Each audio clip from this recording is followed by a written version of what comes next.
सर्वांना नमस्कार.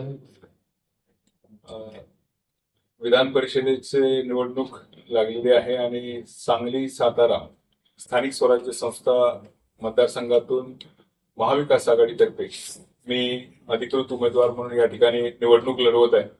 आणि आदरणीय शरदचंद्रजी पवार साहेब, तसेच आमचे प्रदेशाध्यक्ष शशिकांतजी शिंदे साहेब आणि ज्येष्ठ नेते जयंत पाटील साहेब, त्याचबरोबर पक्षातील इतर सर्व ज्येष्ठ नेते यांनी माझ्यावर जो विश्वास दाखवलेला आहे या मतदारसंघामध्ये निवडणूक लढवण्यासंदर्भात, तो सार्थ ठरवण्याची जबाबदारी माझ्यावर आहे.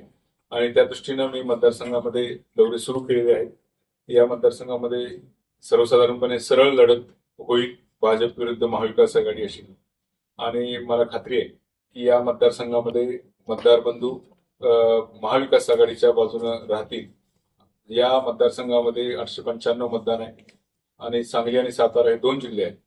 आणि या दोन्ही जिल्ह्यांची परिस्थिती सध्याची जर बघितली तर आज जे सत्ताधारी नगरसेवक आहेत किंवा जे युतीतले नगरसेवक असतील किंवा जे विरोधातले नगरसेवक आहेत, त्या सर्वांना काही अडचणींना सामोरं जावं लागतंय.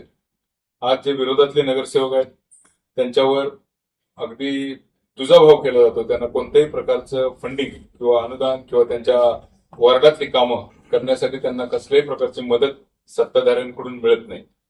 आणि ते फक्त विरोधकातल्या महाविकास आघाडीच्या नगरसेवकांबद्दल होते असं नाही, तर जे युतीतले दुसरे 2 पक्ष आहेत, शिवसेना आणि राष्ट्रवादी, त्यांच्या नगरसेवक आणि जिल्हा परिषद सदस्यांनाही त्यांच्या मतदारसंघामध्ये आपली कामं पूर्ण करण्यासाठी आवश्यक ते फंड सत्ताधाऱ्यांकडून मिळत नाही. आणि अशा प्रकारच्या वल्गना अनेक वेळा याच जिल्ह्याचे जे मंत्री आहेत त्यांच्याकडून तुम्ही भाषणातून सुद्धा ऐकले असतील की सगळे फंड आम्ही देणार आहे, त्यामुळे तुम्ही आमच्याकडे या, अन्यथा तुम्हाला कसल्याही प्रकारचा निधी मिळणार नाही. तर अशा पद्धतीची गोष्टी त्या नगरसेवक आणि जिल्हा परिषद सदस्यांना भोगाव्या लागत आहेत. आणि नगरसेवक असू द्या, जिल्हा परिषद सदस्य असू द्या, आज एक एक व्यक्ती 15 ते 30 हजार लोकांचं प्रतिनिधित्व करत असतो. आणि इतक्या मोठ्या संख्येने लोकांचं प्रतिनिधित्व करत असताना त्यांची कामं प्रामुख्याने करणं या त्या नगरसेवकाचं, जिल्हा परिषद सदस्याचं काम असतं. परंतु निधी अभावी आणि वरच्या सत्तेतल्या पक्षामधल्या लोकांच्या जो दृष्टिकोन आहे विरोधकांच्या बद्दल किंवा युतीतल्या दुसऱ्या पक्षांच्या बद्दल, त्यामुळं त्या निधीची उपलब्धता होत नाही, त्यांची कोणतीही कामं होत नाही. ही परिस्थिती झाली युतीतले दुसरे सदस्य आणि विरोधकांची. आज भाजपच्या नगरसेवकांची आणि जिल्हा परिषद सदस्यांची काय अवस्था आहे? आज त्यांच्या वॉर्डामध्ये जरी काही फंड पडले तरी त्यांच्या वॉर्डामध्ये ते काम कोणी करावं, ते काम कसं असावं, याविषयी त्यांना कोणताही अधिकार ठेवलेला नाही. केंद्रीय पातळीवरून सर्व अधिकार, सर्व टेंडर वाटले जातात. आणि त्या टेंडरमध्ये जर एखाद्या कॉन्ट्रॅक्टरनं चुकीचं काम करत असेल आणि भाजपचा नगरसेवक जरी त्या कॉन्ट्रॅक्टरला काही अरेरावी करत असेल किंवा तू हे चुकीचं करतोय म्हणत असेल, तरी सुद्धा कॉन्ट्रॅक्टर सरळ मंत्र्यांना फोन लावतात आणि वरून त्या नगरसेवकांना झापलं जातं, त्यांची झाडाझडती घेतली जाते.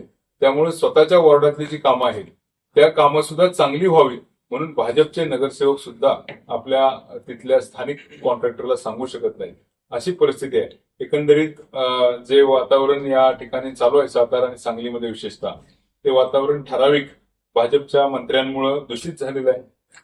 खरं तर ही भाजप विरुद्धची लढाई म्हणण्यापेक्षा भाजपचं नाव बदनाम करणारे जे मंत्री या ठिकाणी सातारा सांगलीमध्ये काम करतात त्या मंत्र्यांच्या विरोधात ही लढाई आहे.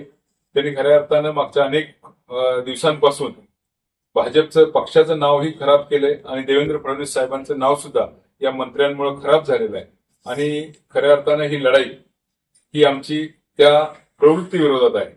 आणि त्यामुळं आम्हाला विश्वास आहे की या सातारा आणि सांगलीमध्ये निवडून आलेले जे लोकप्रतिनिधी आहेत त्यांनाही अशा या प्रवृत्तीचा ऍक्च्युली खूप त्रास होतो. आणि त्यामुळं हे लोक सुद्धा माझ्या पाठीशी खंबीरपणे उभं राहतील.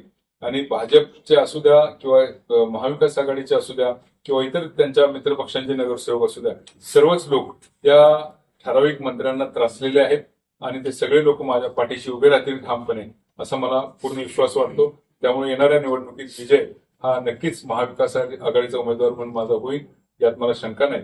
आणि त्यासाठी महाविकास आघाडीतले 3 सदस्य, काँग्रेस, शिवसेना, उभाटा आणि राष्ट्रवादी काँग्रेस पार्टी शरदचंद्रजी पवार, या 3 पक्षांचे नेत्यांची संपूर्ण फळी माझ्यासाठी या ठिकाणी मैदानात उतरलेली आहे. आणि त्यांच्या सर्वांच्या आशीर्वादानं, त्यांच्या सर्वांच्या साथीनं आम्ही हा विजय सुखकर करू असा मला पूर्ण विश्वास आहे. त्या निवडणुकीत